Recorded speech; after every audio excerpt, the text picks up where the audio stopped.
জয়তে মই অসম আন্দোলনত যিসকলে জাতিটোৰ হকে নিজৰ বৰ্তমান বিসৰ্জন দিলে আমাৰ ভৱিষ্যতৰ বাবে, সেই সকল মহান শ্বহীদলৈ মই শ্ৰদ্ধাঞ্জলি যাচিছোঁ। আৰু পৰিয়ালসকলৰ প্ৰতিও মই এই আজি অসম গণ পৰিষদ দলৰ কাৰ্যালয়ৰ পৰা মই সমবেদনা জ্ঞাপন কৰিছোঁ আৰু ঈশ্বৰৰ ওচৰত আকৌ এবাৰ আমি প্ৰাৰ্থনা জনাইছোঁ এই মহান আত্মা যাতে ঈশ্বৰে শ্ৰী চৰণত স্থান দিয়ে। ৰাজনীতি চলি থাকে, ৰাজনীতিৰ পথ পৰিৱৰ্তন হয়, পৰিদৃশ্য সলনি হৈ থাকে, কিন্তু আমাৰ মাজত যিটো আত্মীয়তা, আমাৰ মাজৰ যিটো সম্পৰ্ক, কেতিয়াবা আমি দেখিছোঁ মতৰ অমিল হয়, কিন্তু 2001 পৰা মই ভাবেৰে মনৰ কাৰো অমিল একো হোৱা নাই। কেতিয়াবা দুই এটা বৃহৎ মতৰ অমিল হ'ব পাৰে, কিন্তু কাৰোৰ লগত আমাৰ মনৰ অমিল হোৱা নাই। গতিকে আমি যিহেতু NDA, আচলতে আমি NDA, নেশ্যনেল ডেমক্ৰেটিক এলায়েন্স, আমাৰ চৰকাৰ NDA চলি আছে। মাননীয় প্ৰধানমন্ত্ৰী ডাঙৰীয়াৰ নেতৃত্বত দিল্লীত কেন্দ্ৰীয় চৰকাৰ, মাননীয় অসমৰ মুখ্যমন্ত্ৰী ডক্টৰ হিমন্ত বিশ্ব শৰ্মা ডাঙৰীয়াৰ নেতৃত্বত NDA অসম চৰকাৰ আৰু বিভিন্ন 6 শিডিউল বা 6ষ্ঠ অনুসূচিত যি অঞ্চল আছে আমাৰ 3খন, কাৰ্বি আংলং, ডিমা হাছাও বা BTR, তাৰ লগতে বিভিন্ন আমাৰ ডেভেলপমেণ্ট কাউন্সিলছ আছে, সকলোতে আমি মিত্ৰবত, আমি সুশাসন দিয়াৰ কাৰণে NDA হিচাপে সমান লক্ষ্য আৰু সমান আকাংক্ষাৰে আমি আমাৰ নীতি আৰু স্থিতি আমি গ্ৰহণ কৰি আছোঁ। গতিকে সেইকাৰণে আটাইতকৈ ভাৰতীয় জনতা পাৰ্টি যদি ইতিহাস চায়, আকালি দলৰ পৰা শিৱসেনালৈকে, অসম গণ পৰিষদ দলৰ পৰা UPPLলৈকে, শেহতীয়া এই যিটো আমাৰ মিত্ৰতাৰ ইতিহাস, এই ইতিহাসটো ইমান শক্তিশালী, ইমান বন্ধুত্বপূৰ্ণ যে কিবা এটা বিশেষ কাৰণতে যদি কেতিয়াবা গণ্ডগোল হৈছে, নহ'লে আমি সদায় খুব একাত্ম হৈ আমি আমাৰ লক্ষ্য প্ৰাপ্তিৰ কাৰণে, আমাৰ লক্ষ্য চৰিতাৰ্থ কৰাৰ কাৰণে সকলোৱে আমি কাম কৰিছোঁ। অসমখন বিভিন্ন জাতি জনগোষ্ঠীৰে আজি পৰিপূৰ্ণ মিলন ভূমি, মিলনস্থলী। এই অসমখনক বিশ্বৰ বুকুত উজ্বলাই তোলাৰ বাবে কাৰো ইচ্ছা নাই।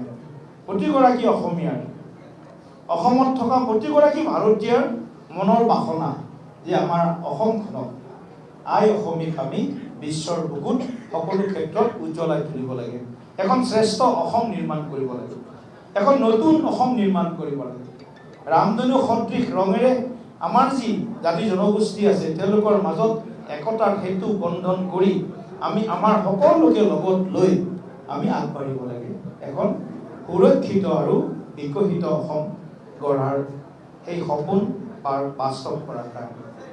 গতিকে মই বহুত দীঘলীয়া কথা ক'বৰ কাৰণে অহা নাই, এটা কথাই কৈছোঁ, আমাৰ দলত আমাৰ যি মিত্ৰতা আছে অগপ দলৰ লগত, এইটো থুনুকা মিত্ৰতা নহয়। এই কথাটো মই স্পষ্ট কৰি দিলোঁ, থুনুকা নহয়। কোনোবাই যদি ভাবিছে এইটো থুনুকা মিত্ৰতা, কোনোবাই কাৰোবাৰ লগত কিবা কথা জড়িত কৰি এটা পলিটিকেল নেৰেটিভ সৃষ্টি কৰিব, সেই পলিটিকেল নেৰেটিভে না অগপক চুব, না বিজেপিক চুব, না NDAক চুব। এই কথাটো স্পষ্ট। গতিকে আমি অগপৰ লগত আছোঁ, আছিলোঁ আৰু ভৱিষ্যতলৈ থাকিম, সেইটো কথা স্পষ্ট। ৰাজনৈতিক যি বৰ্তমান অসমৰ পৰিস্থিতি, সামাজিক পৰিস্থিতি, এই সকলো দিশত প্ৰতিজন আমাৰ জ্যেষ্ঠ নেতাৰ, জ্যেষ্ঠ আমাৰ কাৰ্যকৰ্তাৰ নিজৰ নিজৰ চিন্তা ভাৱনা আছে, আৱেগ আছে, অনুভূতি আছে, অভিজ্ঞতা আছে।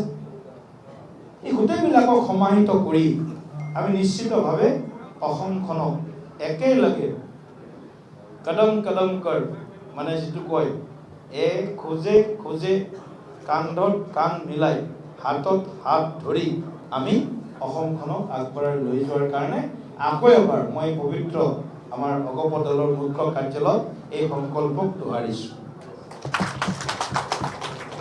ৰাজনীতিত কাৰোবাৰ কেতিয়াবা অকণমান বেছি ভাল হয়, কাৰোবাৰ কেতিয়াবা অকণমান লাহে লাহে কেতিয়াবা অলপ ডাউন টু ডেন হয়। এইটো মানে কোনো ধৰণৰ অস্বাভাৱিক কথা নহয়। আৰু কেতিয়াবা অকণমান মানে বেছি অহংকাৰ হ'লে পতনো হয়, হয়নে নহয়? বেছি অহংকাৰ হ'লে পতনো হয়।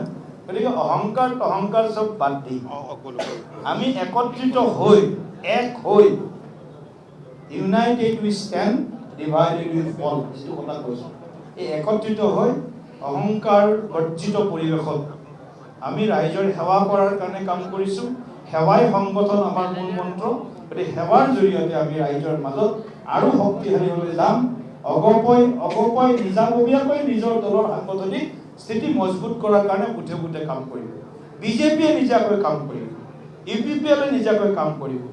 সকলো দলে আমাৰ NDAত থকা প্ৰতিটো দলে নিজা শক্তি বৃদ্ধিৰ কাৰণে নিজাববীয়াকৈ কাম কৰিব, তাত কাৰো আপত্তি নাই।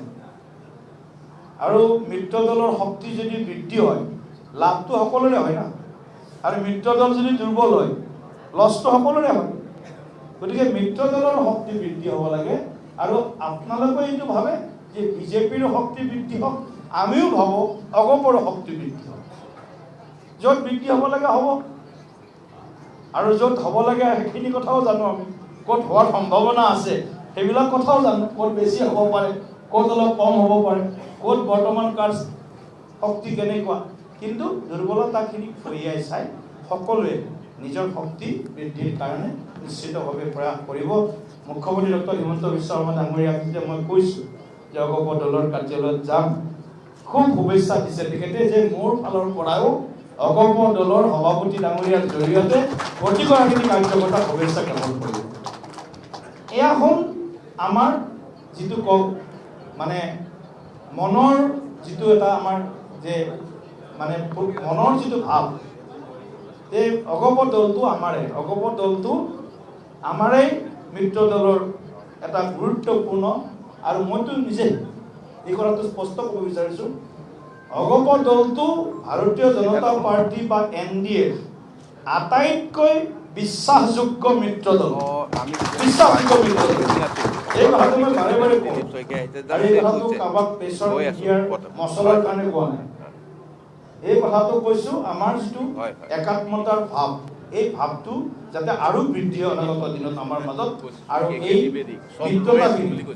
এই মিত্ৰতাটো আমি কেৱল নেতাৰ মাজত সীমাবদ্ধ নকৰি এই মিত্ৰতাটো আমি কাৰ্যকৰ্তাৰ তৃণমূল পৰ্যায়লৈ লৈ যাব লাগিব। তাৰ কাৰণে আমি সামূহিক প্ৰচেষ্টা, কালেক্টিভ থিংকিং, কালেক্টিভ ৱৰ্কিং কৰিম। এইখিনি কথাৰে মই আকৌ এবাৰ অগপ দলৰ সন্মানীয় নেতৃবৃন্দ, কাৰ্যকৰ্তাবৃন্দ, জিলাৰ পৰা অহা সন্মানীয় প্ৰতিনিধিসকল, সকলোকে, মহিলা, যুৱ, সংখ্যালঘু, যি আমাৰ মানে মৰ্চা আছে, সকলো মৰ্চাৰ সভাপতি প্ৰমুখে তেওঁলোকৰ বিষয়ববীয়াসকলক মই মোৰ আন্তৰিকতাৰে কৃতজ্ঞতা ধন্যবাদ জ্ঞাপন কৰি সকলোৰে মই কুশল মংগল কামনা কৰি মই মোৰ বক্তব্য ইয়াতে সামৰণি মাৰিছোঁ। ধন্যবাদ। জয় অসম, ভাৰত মাতা কি। বহুত বহুত ধন্যবাদ জনাইছোঁ।